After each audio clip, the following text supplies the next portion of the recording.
Ahora vamos a tener una sesión dedicada a cosas mágicas que la Comunidad Europea está haciendo por todos nosotros.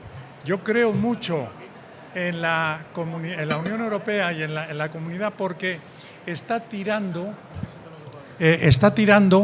de algunas velocidades lentas que tenemos aquí por casa, llamando casa a la piel de toro, ¿no? Entonces, las iniciativas que me han contado, no quiero gastar ni 30 segundos, son impresionantes, y entonces va a actuar Miguel Álvarez, que lo tenéis en pantalla, Fernando Nubla y Carlos Torrecilla. Uno de ellos con diplomática. Hasta ahora. Miguel, cuando quieras. Muchas gracias. ¿Se oye bien, no? Entonces. Voy a hacer una presentación. No sé si me confirmáis que se ve la presentación. Se ve la presentación y se te oye alto y claro. Vale, lo primero, muchas gracias por la invitación. Por desgracia, he cambiado de trabajo. Lo que os voy a presentar hoy, llevo 2 meses trabajando en este tema y me ha sido imposible, digamos, hacer el viaje a Madrid. Me gustaría, si puede ser el año que viene, ya poder unirme a vosotros y presentar con más detalle estas iniciativas que gestionamos en la Comisión Europea sobre ciudades inteligentes y tecnologías para ciudades y comunidades inteligentes. Esta va a ser mi presentación. Como estoy en Zoom, intentaré hacerla breve. No os veo, pero bueno, espero que me veáis bien y os guste la presentación. Primero, os voy a dar un poco el contexto político de cuáles son, digamos, los elementos principales para construir ciudades inteligentes, sobre todo en el ámbito público. Luego os voy a hablar de un movimiento que se llama Living in the EU, el tema de los data spaces y el concepto de ciudades de gemelos digitales, que es un poco el paradigma al que se dirigen todas estas ciudades inteligentes, que es todo muy novedoso, como vais a ver. Empezando por el contexto político, lo primero es la propuesta de reglamento de datos, donde básicamente nuestro comisario del mercado interno, Thierry Breton, digamos, ha hecho una declaración política donde sí se quiere impulsar desde la Unión Europea que se pueda acceder a datos de alta calidad para crear valor para las empresas, los ciudadanos y las administraciones públicas. El contexto de las ciudades y comunidades inteligentes, digamos que tiene diferentes puntos de partida. Estamos todos viviendo una transición digital y una transición ecológica. Son los 2 puntos sobre los que ahora mismo se está trabajando para crear ciudades inteligentes. Tenemos luego la estrategia de datos, la estrategia digital en la Unión Europea, perdón, que cubre 3 aspectos bastante importantes. Uno es buscar la excelencia y mejores servicios, mejores tecnologías, utilizando nuevos mecanismos, nuevos algoritmos basados en inteligencia artificial, basado también en la confianza, lógicamente. Y luego tenemos la estrategia de datos, con una propuesta reglamentaria que está actualmente debatiéndose en el Consejo y en el Parlamento para crear un mercado europeo de intercambio de datos más moderno y más adecuado a las necesidades.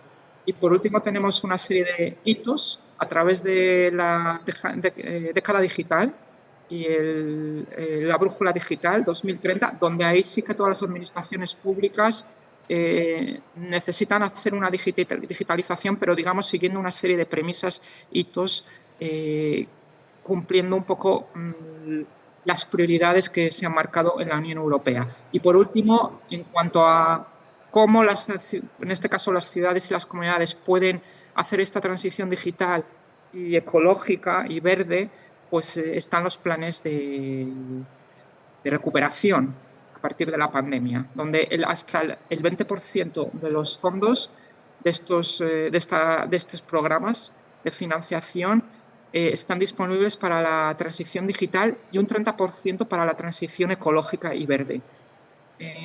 Por último, por supuesto que tenemos la propuesta de reglamento de interoperabilidad, que seguramente habrá presentado mi compañera Natalia Aristimuño por la mañana en su discurso. Es una propuesta también muy importante para las ciudades porque cubre todos los aspectos de interoperabilidad que son necesarios para, digamos, digitalizar e integrar los datos a diferentes niveles. El problema que tenemos hoy, ese es el punto de partida, es que hay muchos proyectos, muchas iniciativas y luego las soluciones digitales están muy fragmentadas y a pesar de que se han avanzado mucho en los últimos años en lo que es la gestión, captura y utilización de datos, en el caso de las ciudades solo el 2% se utiliza con fines de planificación y gestión adecuada de los recursos urbanos, como voy a señalar después. Uno de los proyectos en los que trabajamos en la Comisión Europea o apoyamos, digamos, es el movimiento Living in the EU. Este movimiento es un movimiento que surge directamente de las ciudades con el apoyo de la Unión Europea. Es un movimiento que, bueno, es referente, pero bueno, todavía tenemos unas cifras modestas.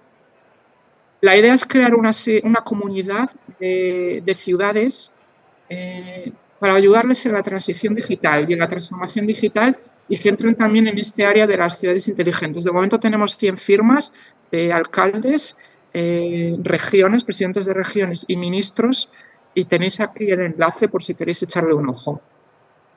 Entre los principios de este movimiento y la declaración que, como os digo, han firmado 100 autoridades públicas está desarrollar servicios digitales para favorecer al ciudadano, que el ciudadano esté en el medio. Luego, utilizar las tecnologías para estas transiciones y para optimizar recursos y para hacer sostenibles las ciudades, sostenibles desde el punto de vista financiero, medioambiental, etc.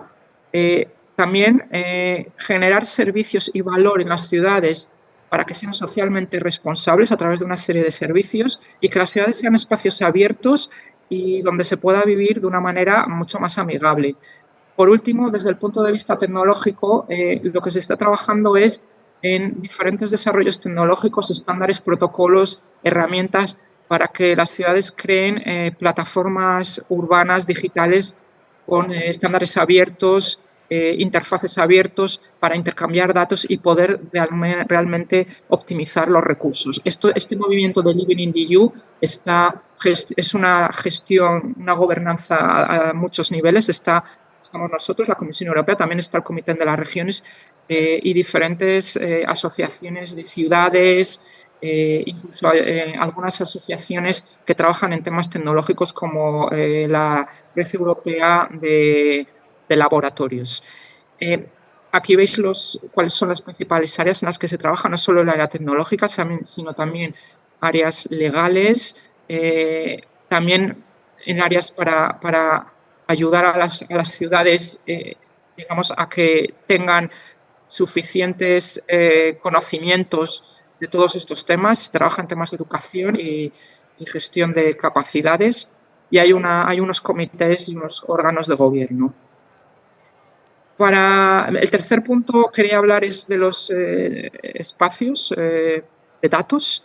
Esto es un tema fundamental para las ciudades, para las smart cities, porque es necesario, digamos, que todas las ciudades digitalicen sus recursos y a través de una serie de sensores y puntos de entrada puedan llevar al ámbito digital todas aquellas infraestructuras del ámbito físico con diferentes motivos, como voy a comentar en la siguiente transparencia. Entonces, el acceso a los datos tiene que ser público, pero siempre con restricciones en cuanto a la sensibilidad de datos. Hay datos que pueden ser más sensibles y se tiene que cumplir una serie de premisas y, desde luego, todo el ámbito de gestión de datos utilizando algoritmos y mecanismos de inteligencia artificial requieren una gestión adecuada y pertinente con todas las premisas que están, por ejemplo, ahora en el reglamento de inteligencia artificial, salvaguardando los derechos de los ciudadanos y evitando cualquier sesgo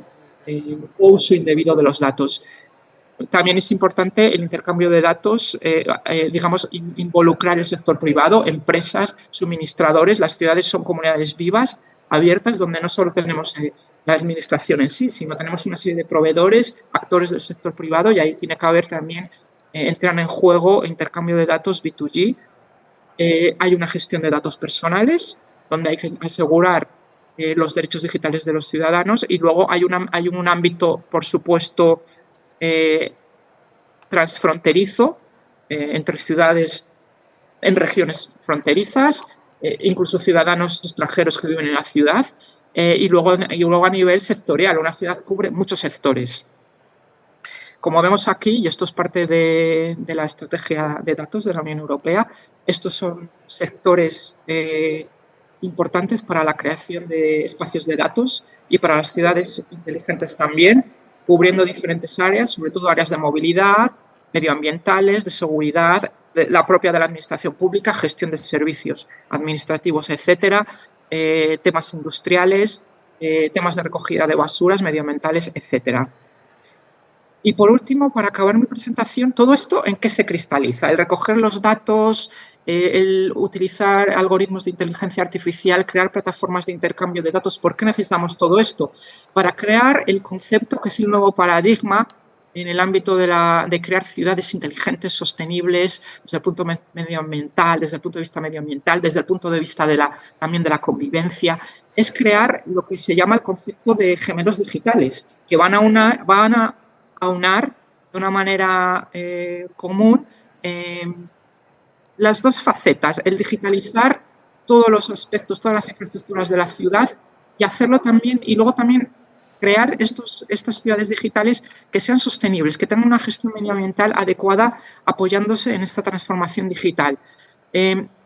Para ello necesitamos conectar las diferentes fuentes de datos, sensores, semáforos, todo lo que os podéis imaginar que está en una ciudad, creando una especie de representación virtual de todas estas infraestructuras, y luego utilizando técnicas de algoritmos digitales, de inteligencia artificial, analítica de datos, herramientas de machine learning.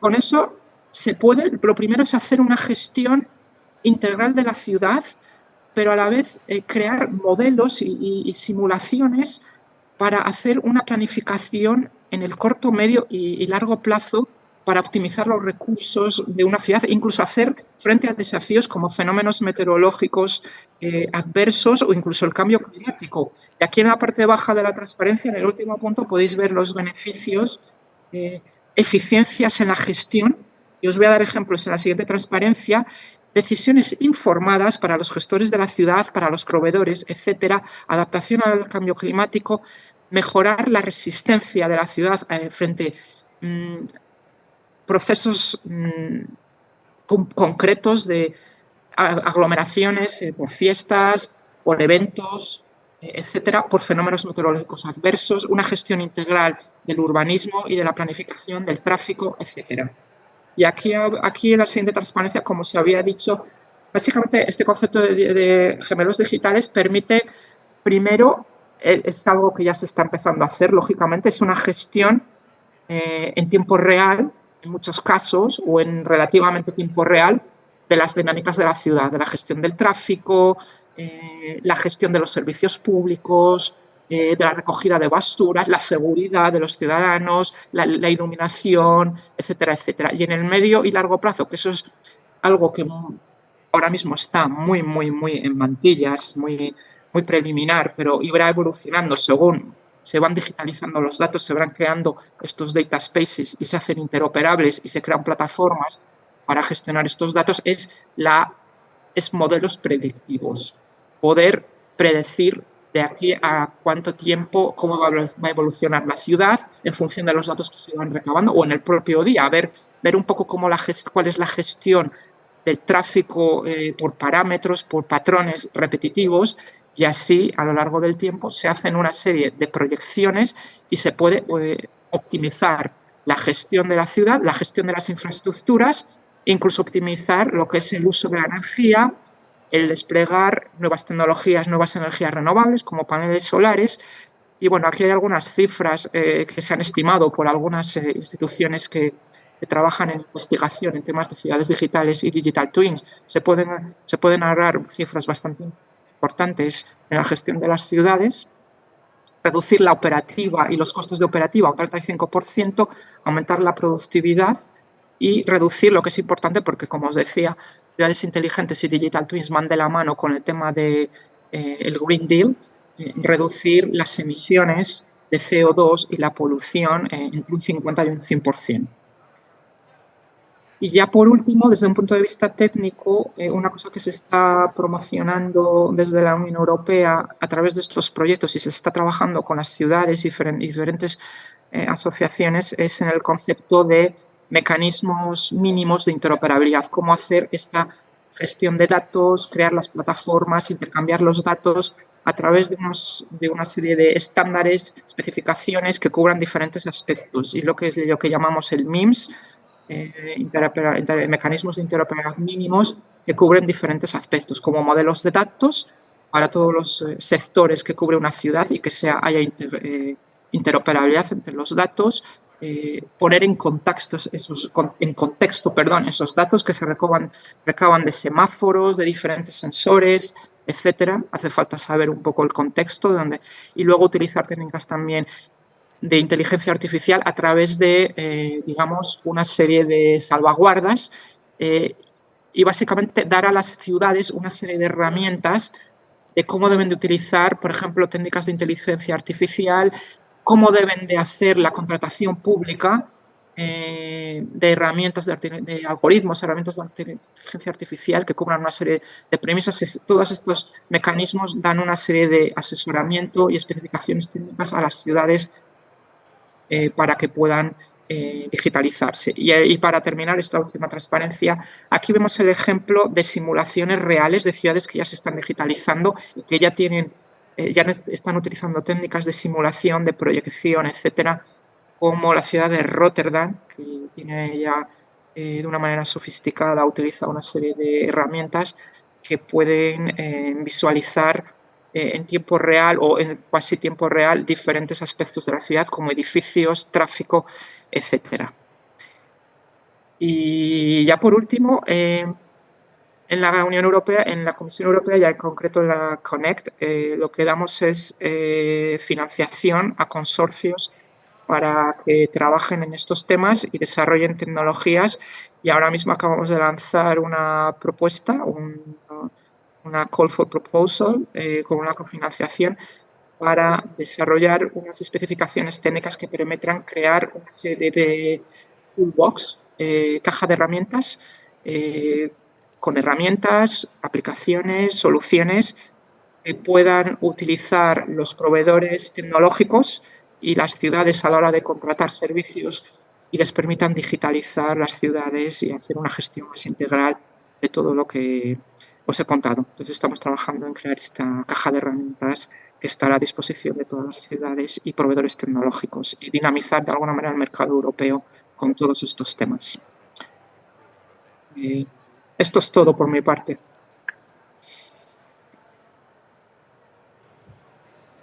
Muchísimas gracias. Pues, por favor.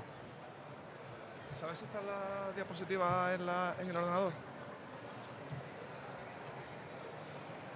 Perdona, las diapositivas os las puedo enviar si queréis. Sí, por favor. Gracias, Miguel. Desconectamos la sesión para que continúe. Vale.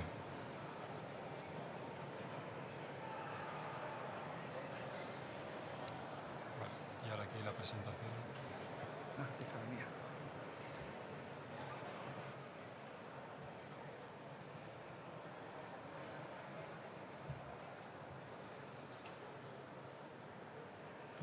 Hola. Hola. ¿Se escucha bien? ¿Sí? Vale, pues vamos a empezar. Bueno, mi nombre es Carlos Torrecilla, soy jefe de unidad del Centro Común de Investigación de la Comisión Europea. El Centro Común de Investigación de la Comisión Europea, o JRC, en su sigla en inglés, es el servicio de la Comisión que se encarga de proporcionar evidencia científica para la elaboración de política europea. Es decir, que tiene una doble alma. Por un lado, es un centro de investigación, similar a lo que podríamos tener en España en el CSIC, pero también tiene un mandato a la hora de elaborar políticas públicas. Es decir, que a nosotros se nos consulta a la hora de elaborar políticas europeas para que podamos proporcionar evidencia científica, datos, de manera que esta legislación sea más informada. Es decir, que somos un centro de investigación, pero también participamos en la elaboración de políticas públicas.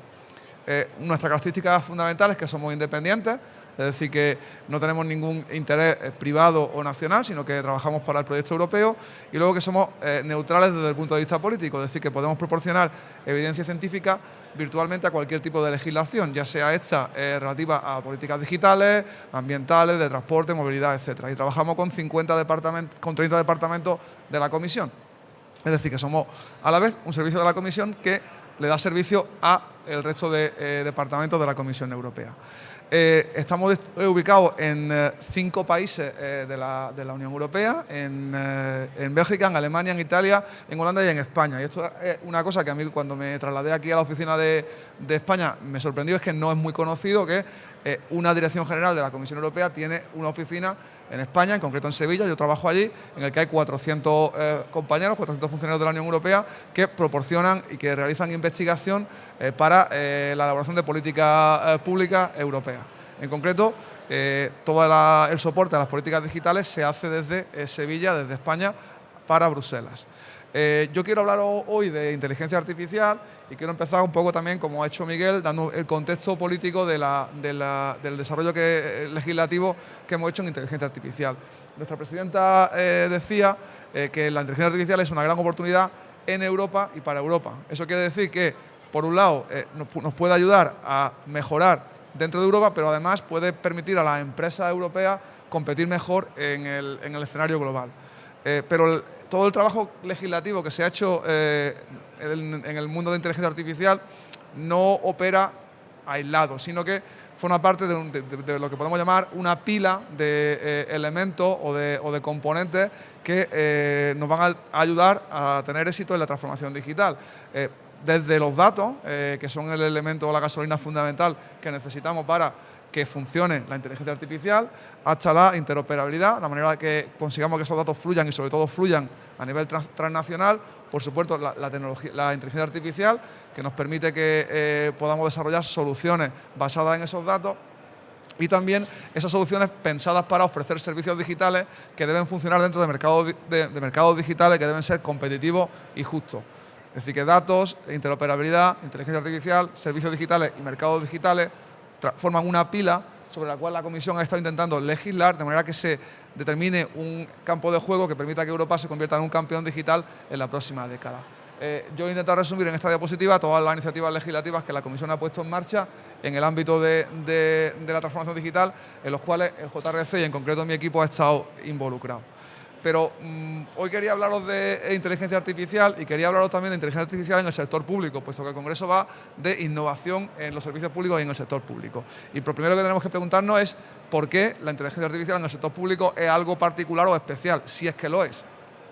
Lo primero que tenemos que entender es que la inteligencia artificial se está incluso convirtiendo ahora mismo en un buzzword, en una palabra que significa todo y nada, ¿no? Todo el mundo hace inteligencia artificial, habla de inteligencia artificial. Pero definir qué es inteligencia artificial es algo extremadamente complejo, porque no hay elementos que no lo diferencian mucho en algunos casos de las aplicaciones software clásicas. Entonces, ¿qué es inteligencia artificial y qué no lo es? Pues nosotros, por ejemplo, realizamos una investigación y encontramos más de 55 definiciones diferentes científicas de inteligencia artificial. Es decir, lo primero que nos dimos cuenta es que no hay un consenso sobre qué es inteligencia artificial y qué no es. Y como estamos en un momento en el que este conjunto de tecnología está emergiendo tanto, pues hacía falta por lo menos llegar a un tipo de consenso para poder regular o legislar sobre la inteligencia artificial. Aquí os doy la definición que se encuentra en la Ley de Inteligencia Artificial. La Ley de Inteligencia Artificial, que ahora mismo se encuentra en discusión entre el Parlamento Europeo y el Consejo Europeo, trae una legislación, trae una definición de inteligencia artificial, pero el objetivo no es que esto sea una definición científica, sino que esto sea una definición para su regulación, es decir, para definir qué está en el ámbito de la ley y qué no. Y trae algunos elementos que son muy importantes. Por un lado, la definición de los objetivos de los sistemas viene dada por los seres humanos, hay una autonomía, se generan en base a esa autonomía salidas que pueden ser textuales, que pueden ser imágenes, Por ejemplo, comentábamos antes de la charla el fenómeno del chat GPT, ¿no? Que ahora es capaz de generar texto en función de determinados objetivos que le da un ser humano, ¿no? Ese tipo de tecnologías son lo que conocemos como inteligencia artificial. Bueno, si sabemos que la inteligencia artificial son sistemas, software o hardware, que en base a un conjunto de objetivos son capaces de generar autónomamente predicciones o resultados, entendemos de qué estamos hablando. Pero vuelvo a repetir lo que comentaba anteriormente, por qué esto es importante y por qué es importante para el sector público. Hay dos elementos que tenemos que tener en cuenta. Uno, qué puede hacer la inteligencia artificial para el sector público. Y lo segundo es qué oportunidades tiene el sector público para el despliegue de la inteligencia artificial. Empezando por el primer punto.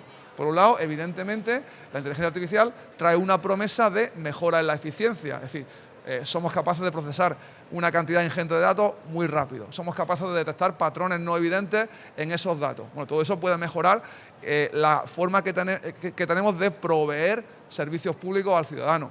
Puede mejorar también el tipo de servicios públicos que ofrecemos. Ahora mismo podríamos ser capaces de ofrecer asistentes conversacionales que guiasen a los ciudadanos de una forma eficaz y eficiente, incluso personalizada a través de los catálogos de servicios públicos que ofrecemos, pero incluso nos pueden permitir realizar mejores predicciones y mejorar nuestra toma de decisiones. Es decir que la promesa de la inteligencia artificial para la mejora de la eficiencia del sector público es clara y evidente. Pero, como en todo en este mundo, lo que tiene una cara tiene una cruz. Y esas oportunidades vienen también acompañadas por una serie de riesgos. ¿Por qué? Porque el sector público tiene una característica fundamental, y es que tiene una relación asimétrica con los ciudadanos. Es decir, nuestros sistemas democráticos le otorgan al gobierno, al sector público, una serie de poderes específicos sobre aspectos fundamentales de la vida de las personas que el sector privado no tiene. Es decir, el sector público puede decidir quién cursa o no una serie de estudios, quién recibe una ayuda pública o no, quién tiene acceso a una vivienda pública o no, o quién puede recibir ayuda al desempleo o no. Y ese tipo de decisiones son fundamentales en la vida de las personas. Esa relación, que como digo es asimétrica, que sitúa a la administración en una situación de poder con respecto a los ciudadanos, se basa en la legitimidad que la administración y el gobierno tienen, ¿vale? Ahora, si las decisiones que toma el gobierno basadas en sistemas de inteligencia artificial son decisiones que no son transparentes o no son explicables, el problema que se crea es un problema de legitimidad del gobierno. Es decir, que las decisiones del gobierno que toma la administración no estarían fundamentadas y no serían, por tanto, justas como deben ser las decisiones de la administración según las constituciones de nuestros países en Europa. Los riesgos son evidentes, y pongo aquí un ejemplo en Holanda que provocó la caída del gobierno holandés. Es decir, un sistema basado en inteligencia artificial que decidía sobre los derechos, sobre las ayudas sociales de la población holandesa, se demostró que estaba sesgado y que tomaba sus decisiones con sesgos de tipo racial y de origen. Eso determinaba decisiones injustas. Es decir, el gobierno tomaba, basado en un sistema de inteligencia artificial, decisiones injustas y acabó provocando la caída del propio gobierno holandés y la convocatoria de unas elecciones. Por tanto, la promesa de eficiencia viene aparejada con el riesgo a la propia legitimidad del gobierno. Entonces, esos son elementos que a nosotros nos llevan a estudiar en particular el uso de la inteligencia artificial en el sector público, porque no es una cuestión tecnológica, es una cuestión que tiene que ver con la propia legitimidad del gobierno. Pero, adicionalmente, y lo que comentaba anteriormente, tiene que ver con la particularidad del uso de la inteligencia artificial en el sector público. Pero el sector público también tiene mucho que hacer para el despliegue de la inteligencia artificial en la sociedad. Y es una cosa que la Comisión ya señalaba en el Plan Coordinado de Inteligencia Artificial. El Plan Coordinado de Inteligencia Artificial es el compromiso que la Comisión y los Estados miembros tienen de inversiones en inteligencia artificial en los próximos 2 años, y la idea es que se identifique el sector público como un sector estratégico para el despliegue de la inteligencia artificial. ¿Por qué? Bueno, una cosa que tenemos que saber es que en la Unión Europea la compra pública es el 14% del PIB. O sea, son más de 2 trillones americanos al año. O sea, la cantidad de dinero que eso supone, si se moviliza bien, es enorme. El 14% del PIB de Europa. Si una pequeña parte de ese dinero se pudiera utilizar para invertirlo en soluciones digitales innovadoras, la capacidad que tendría la administración pública de ser un elemento tractor para que startups, pymes y pequeñas empresas innovadoras pudieran desarrollar esas soluciones es enorme. Pero también vemos que solamente el 3,5% de ese dinero se utiliza en compra pública innovadora. Es decir, del 14% del PIB, de todo ese montón de dinero, solo el 3,5% se utiliza en compra pública innovadora. Yo entiendo que la administración tiene que comprar sillas, mesas y bolígrafos, pero probablemente podríamos invertir más que ese 3,5% en soluciones digitales. Y además, la idea sería que la administración fuese capaz de acceder a startups, pymes y pequeñas empresas innovadoras, más allá del gran proveedor informático al que la administración ya tiene acceso. Esto no es, por supuesto, ninguna crítica a ese proveedor, sino que la idea es que se pudiera acceder también a otro tipo de proveedores. Para eso existen soluciones que nosotros llamamos de GovTech, y hemos publicado un informe recientemente, que tenéis el enlace de la diapositiva, en el que explicamos un poco qué tipo de soluciones podemos dar para emplear esa gran cantidad de dinero que la administración tiene para potenciar el uso de la inteligencia artificial para la administración pública. Entonces ya sabemos por qué es importante la inteligencia artificial en la administración pública, también que la administración pública puede hacer mucho por el despliegue de la inteligencia artificial, pero bueno, ¿qué es lo que ha hecho el JRC en concreto para estudiar este fenómeno? Nosotros hemos publicado 2 informes en los que detallamos cómo se está utilizando actualmente la inteligencia artificial en el sector público. El primero es una especie de landscape, de mapa de cómo se usa la inteligencia artificial en el gobierno en los distintos países europeos. Y hemos hecho 3 cosas. Lo primero es que hemos analizado los planes nacionales de inteligencia artificial de todos los países miembros de la Unión Europea. Lo segundo es que hemos realizado un primer inventario de casos de uso reales de la inteligencia artificial en el sector público. Y lo tercero que hemos hecho es que hemos seleccionado algunos de ellos que nos parecían interesantes por su temática, por su dificultad, por sus resultados, y lo hemos analizado en detalle. No es un concurso de belleza, no son los mejores, sino son casos que nos parece que son interesantes para que el resto de administraciones puedan aprender de ellos. Hemos sido capaces de identificar 686 casos de uso reales de la inteligencia artificial en la administración pública europea en los distintos niveles. Es importante que digamos que esto no es una cartografía detallada, es decir, esto no es un listado de todos y cada uno de los casos que existen actualmente en Europa.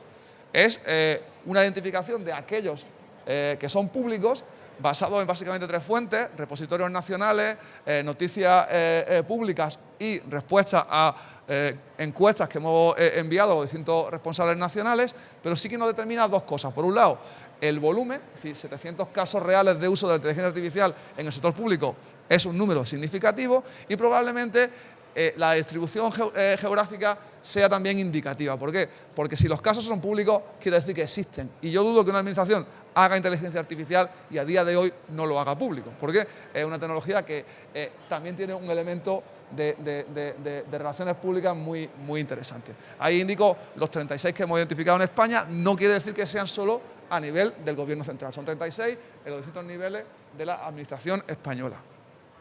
¿Qué hemos hecho solo nosotros? Pues no solamente hemos recopilado esos casos, hemos intentado categorizarlos y catalogarlos para poder estudiarlos en detalle. Y hemos aplicado una taxonomía en la que incluimos una serie de categorías, desde el tipo de organización que desarrolla ese proyecto, si es gobierno central, local, regional, dónde está ubicada geográficamente, qué tipo de función de gobierno soporta, ya sea asuntos económicos, educación.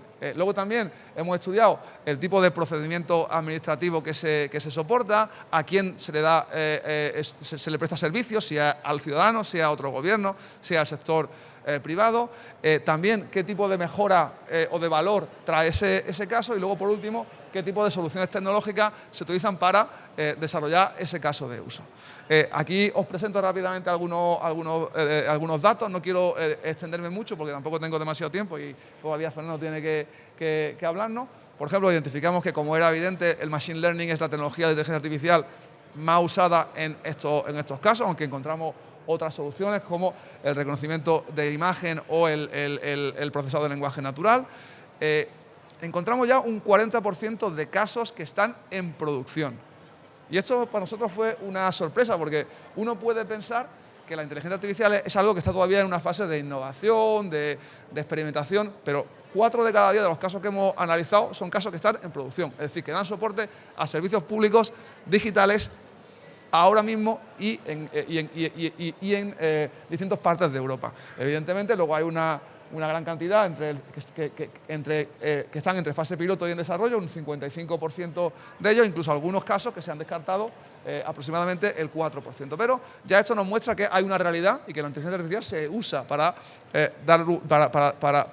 ofrecer servicios digitales a los ciudadanos. También encontramos, y esto también resultó llamativo, que evidentemente la mayor parte de los casos de uso se dan a nivel nacional. Es verdad que las administraciones centrales son aquellas que tienen más recursos económicos a la hora de ofrecer estos servicios, pero, por ejemplo, un tercio de los servicios públicos se ofrecían a nivel local.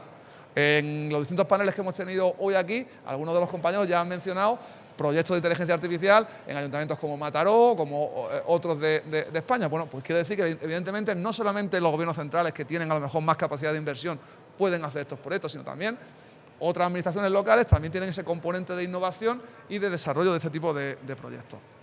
Y luego también nos parecía interesante estudiar el tipo de área en el cual se desarrollaban esos servicios públicos. Evidentemente hay un tercio en los que podemos llamar servicios públicos generales, atención al ciudadano, procesado administrativo, es decir, bueno, la parte más de eficiencia de la maquinaria burocrática de la administración, pero, por ejemplo, identificamos un 20% en asuntos económicos.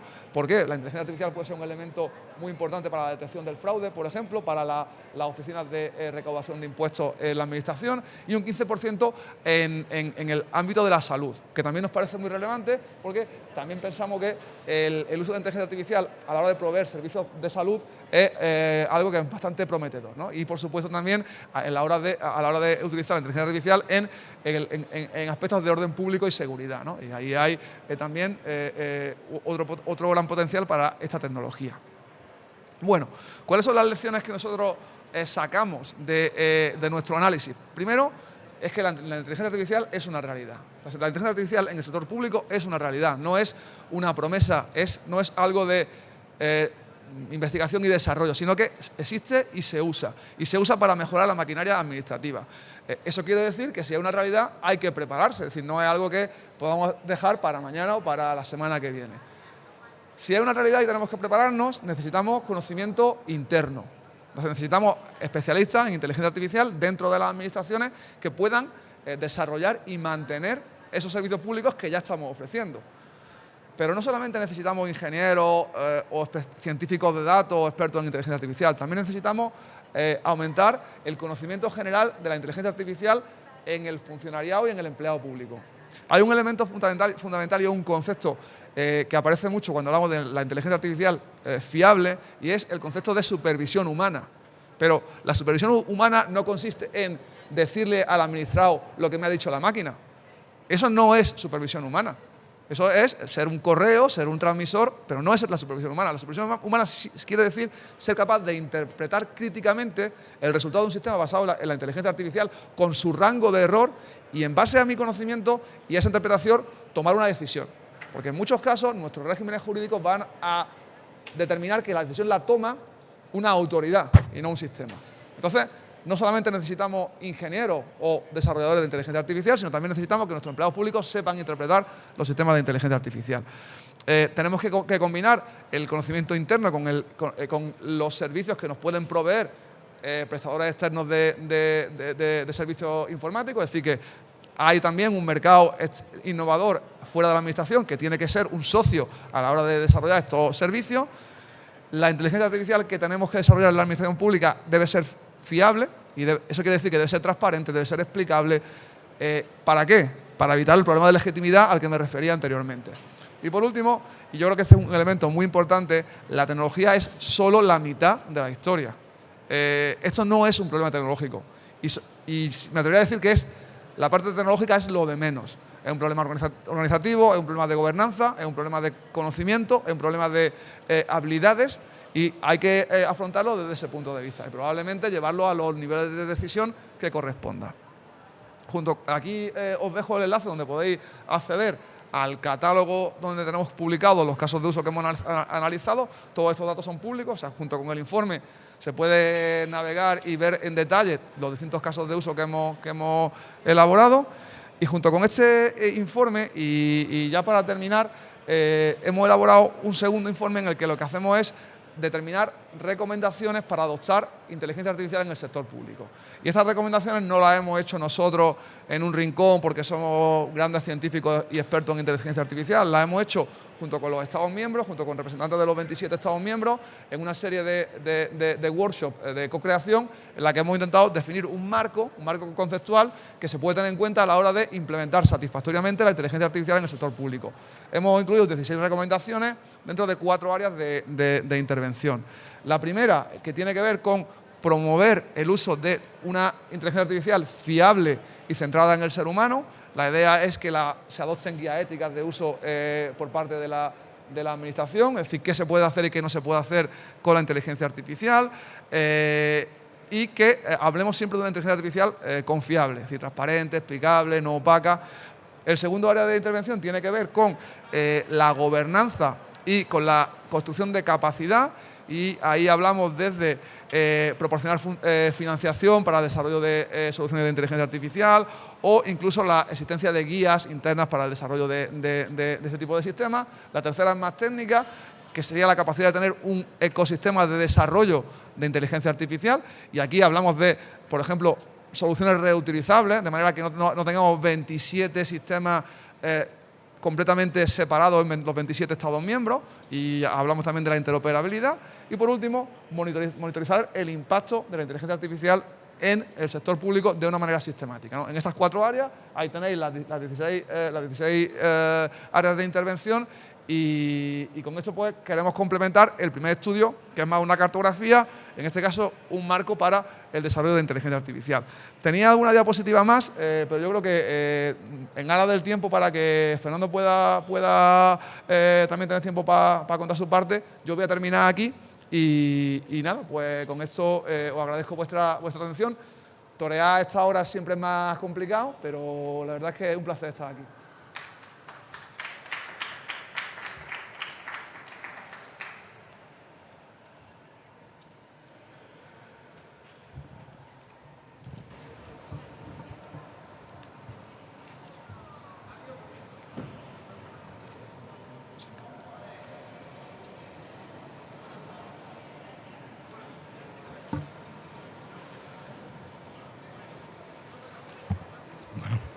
¿Se me oye? Sí.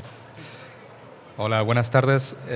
Soy Fernando Nubla, vengo de la Comisión del Departamento de Informática, la Dirección General de Informática, y voy a presentaros un proyecto que hemos empezado ya hace varios años, que se llama LEOS, y es una solución para innovar cómo hacemos la redacción de legislación en las instituciones europeas.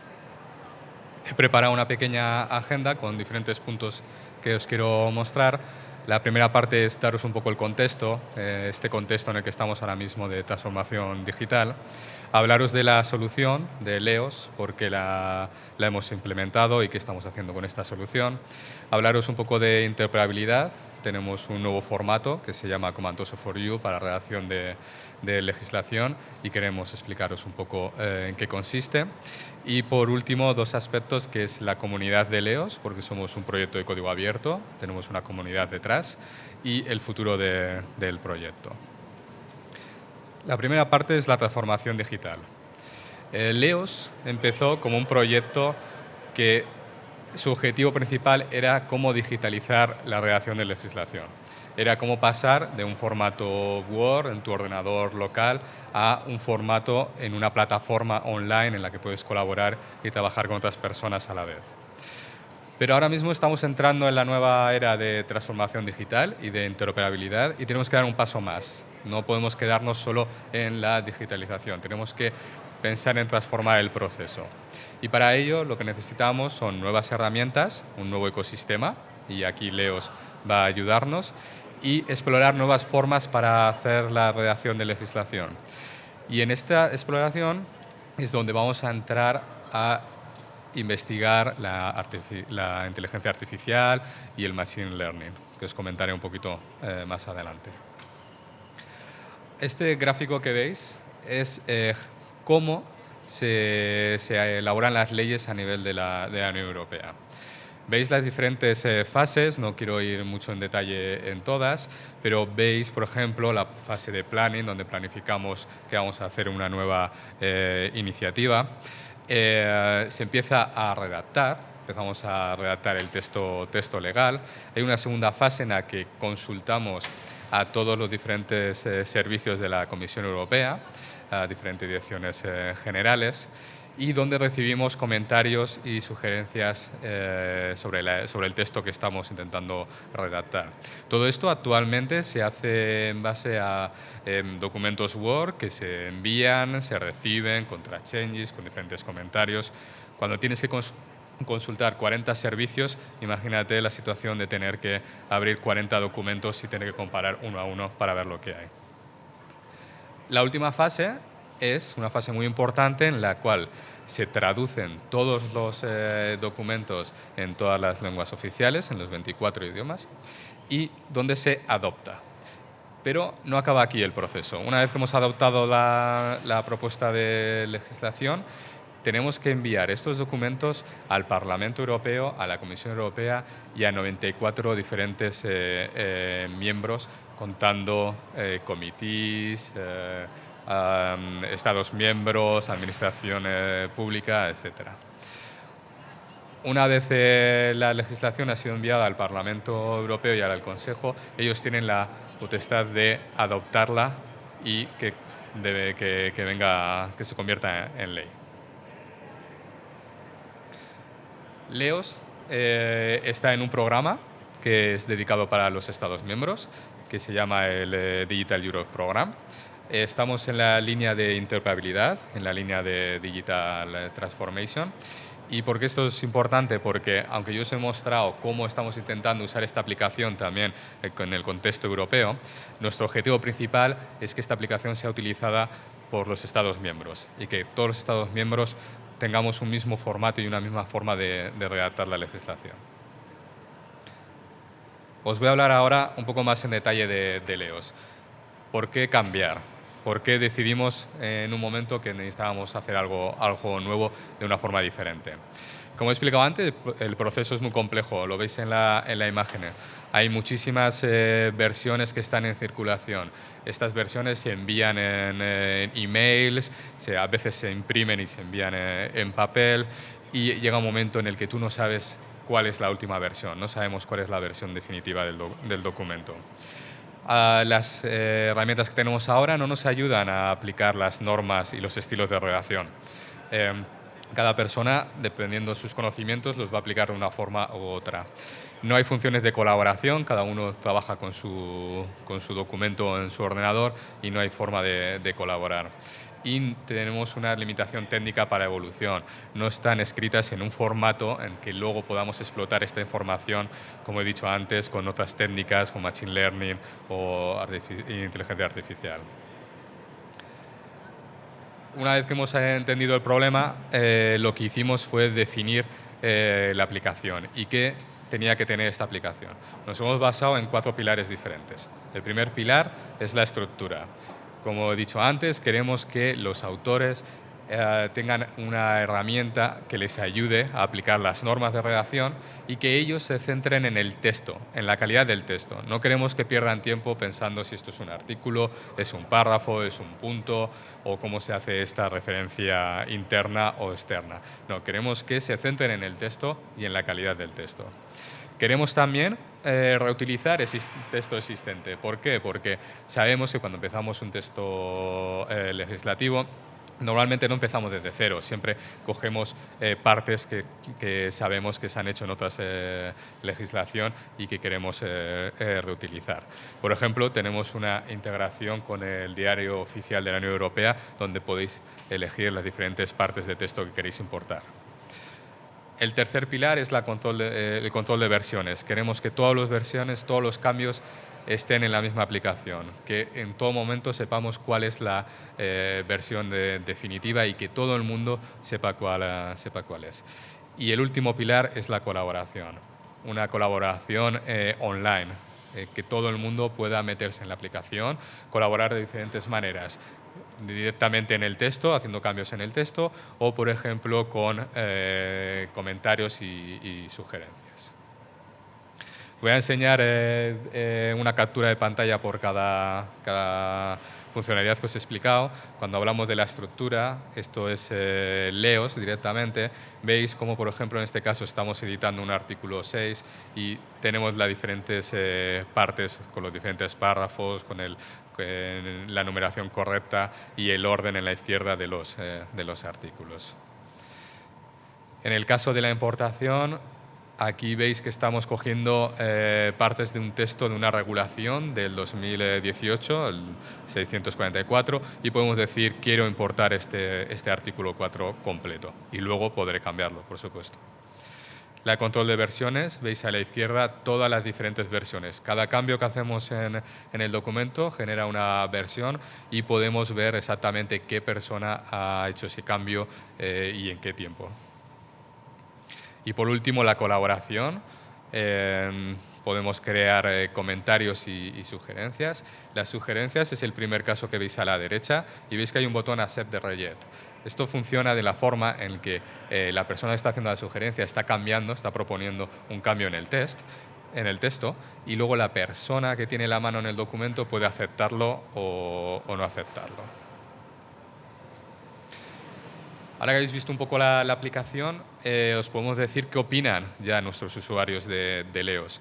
Estamos haciendo diferentes pilotos en la Comisión Europea. Hemos realizado varios desde el año pasado y este año, y nuestra idea es hacer obligatorio el uso de Leos en el año que viene. La experiencia de usuario es muy positiva. Como podéis ver, nuestros usuarios opinan que se ajusta a sus necesidades, que es muy fácil de utilizar y que es muy fácil de colaborar en la aplicación. En el medio tenéis la comparación entre Leos y LedisBrite. LedisBrite es la aplicación que se usa actualmente sobre Microsoft Word y claramente veis que la gente que está utilizando la aplicación la prefiere antes que LedisBrite. Y por último, la eficiencia. Estamos intentando calcular cuánto tiempo ganamos por acto legislativo. En el orden de 8, 10 días y horas estamos calculando que se puede ser el beneficio total una vez que usamos la aplicación. Por ejemplo, el Interoperable Europe Act, que ha sido adoptado por la Comisión el 18 de noviembre del mes pasado, ha sido redactado usando Leos. Sobre la interoperabilidad, Acomantoso for You. ¿Qué significa Acomantoso for You? Como he dicho, estamos pasando de un formato Word no estructurado a un formato XML donde tenemos la estructura de todos los documentos, donde podemos hacer claramente referencias de diferentes partes del documento. Esto está basado en un estándar OASIS que se llama Acomantoso, y dentro de las instituciones europeas y a nivel de Estados miembros estamos generando el Acomantoso for You, que básicamente es coger de Acomantoso los elementos que nos hacen falta.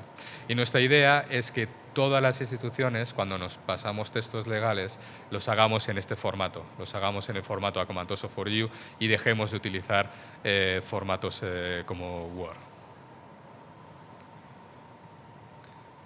La comunidad de Leos. Leos es un proyecto de código abierto. Está publicado bajo la licencia EUPL. Lo podéis usar de forma gratuita, podéis descargarlo, podéis reutilizarlo, hacer cambios, contribuir. Podéis hacer todo lo que queráis con el software. Está disponible en la plataforma Code Europa EU, donde cualquier equipo de desarrollo se puede registrar y puede también colaborar y contribuir con nosotros. Y, por ejemplo, Leos se está usando en el Ministerio de Presidencia de España. Están haciendo pilotos con varios ministerios, Ministerio de Agricultura, el mismo Ministerio de Presidencia lo está usando, y estamos haciendo funcionalidades con ellos. Estamos trabajando conjuntamente, no solo la comisión que está desarrollando el software, en este caso lo estamos haciendo con ellos.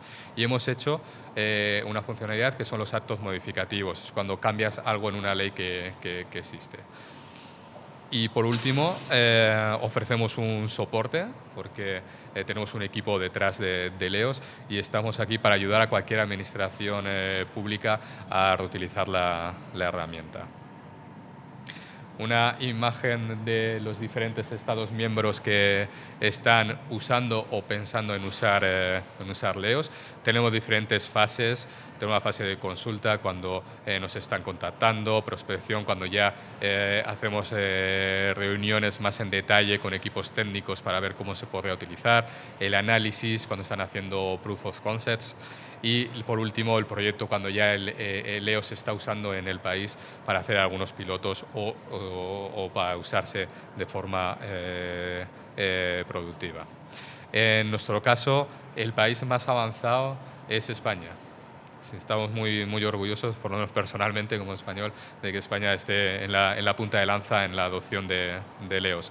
Pero también veis que tenemos contactos con otros estados, por ejemplo con Japón, con Argentina y con otras instituciones europeas, como el Comité de Regiones y la European Data Protection Board. Y tenemos nuestro grupo de embajadores. Aquí podéis ver a Carlos Fernández, a la izquierda, que es nuestro representante en el Ministerio de Presidencia. Y todo esto lo tenemos publicado en nuestra plataforma JoinUp, donde podéis ver y leer los diferentes casos de éxito y de uso de diferentes instituciones. Por último, y para acabar, mencionaros un poco sobre el futuro de Leos. Ahora mismo hemos hecho una propuesta para el programa Europa Digital para los años 2023 y 2024. Queremos crear Leos 2.0, luego os explicaré un poco en qué consiste, escuchando sobre todo los requisitos de los Estados miembros. Estamos haciendo consultas, como habéis visto antes, con diferentes Estados miembros para ver los requisitos que necesitan para poder utilizar Leos. En una segunda fase queremos empezar a introducir funcionalidad inteligente cuando el usuario está redactando la legislación, que haya cierto sistema que te diga, ok, mira esta legislación que ya existe, coge información de aquí, ten cuidado, esta parte de la legislación ya no está en force. O cualquier otra cosa que se nos pueda imaginar, ¿vale? Queremos poner la tecnología al servicio del usuario, queremos que el usuario pueda aprovechar de todas estas nuevas formas de tecnologías. En el lado izquierdo tenemos, cuando menciono XML y Acomantoso, una vez que empezamos a redactar toda la legislación y el diario oficial de la Unión Europea va a convertir toda la legislación a un formato XML, podemos usarlo para crear nuestros conocimientos jurídicos y podemos usarlo para analizarlos y ponerlos, por ejemplo, en herramientas de Machine Learning que puedan sacar algunas conclusiones sobre los textos legales que estamos haciendo en la Unión Europea. Y por último, el trabajo exploratorio. Aquí es donde seguimos investigando con academia, con diferentes universidades, el uso, por ejemplo, de inteligencia artificial, cómo podemos usarlo e integrarlo en este proceso. Leos 2.0 es lo que estamos planificando para hacer en el año 2023. Queremos mejorar la funcionalidad que tenemos existente. Tenemos un entorno de pruebas que podemos compartir con cualquiera de vosotros para que uséis la aplicación. Queremos mejorar el track changes, el seguimiento de cambios, mejorar cómo hacemos de configurable Leos para que sea más fácil a un Estado miembro cogerlo y utilizarlo. Es muy importante la usabilidad y la accesibilidad. Queremos asegurarnos que la aplicación se pueda utilizar desde tablets, que se pueda utilizar por cualquier persona o ciudadano. Mejor rendimiento y seguridad, facilidad de la integración con diferentes workflows y, por supuesto, tener un equipo detrás que os ayude en la asistencia y el mantenimiento de la aplicación. Esto es todo. Muchas gracias por atender y nos podéis contactar en los diferentes canales que tenemos, en JoinUp, en la plataforma Code Europa EU y también en el email que tenéis en pantalla. Muchas gracias.